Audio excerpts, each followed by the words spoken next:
The 111 phone service is one we're all told to make more use of to help ease pressure on other areas of the NHS.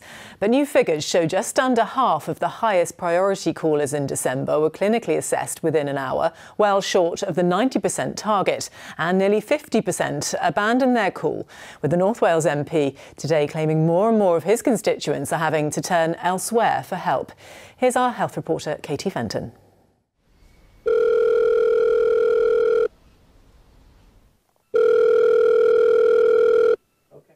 From her Denbighshire home, Helen waited for someone to pick up.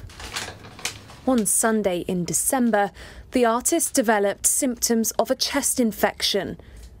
A lifelong asthmatic, this can be serious if left untreated. But after trying to reach 111 4 times and waiting a total of 3 hours with no response, Helen gave up.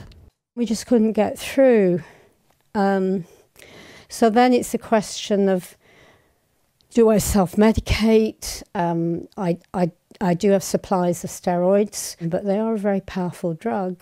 And so you're very wary of doing it on your own. It's really surprisingly frightening not to be able to reach anyone. The reason, the service says, is unprecedented levels of demand in December. But a mile down the road, another caller faced another long wait just 2 weeks ago.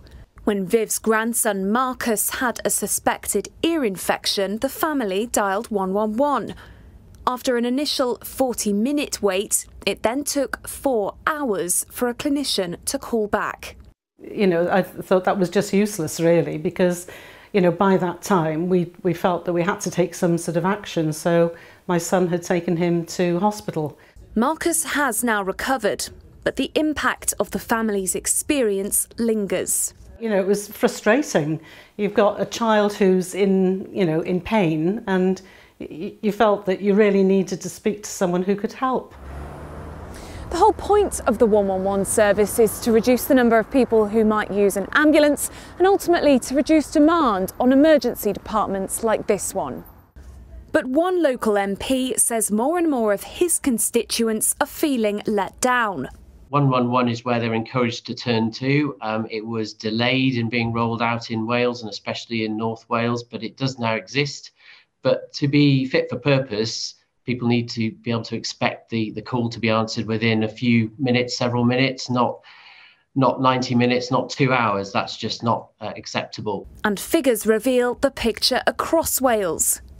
In December, just 45.6% of the highest priority calls started their first clinical assessment within the target time of 1 hour. 49.5% abandoned their call. And just 4.9% of 111 calls were answered within 60 seconds. But improvements are underway. Thank you so much for holding. I really do appreciate your patience. This 111 HQ in Cwmbran takes calls from all across Wales. Over the last 12 months, we've significantly increased the number of staff we've got, and we have a very active recruitment campaign to do that further. We've also improved our online offer, and that really is the place where patients can get the right help first time at the touch of a fingertip. You'll find symptom checkers there that will talk you through whether you need to call us or whether you can take a different approach. Helen and Viv just hope those efforts will prove fruitful before they next need to pick up the phone. Katie Fenton, ITV News.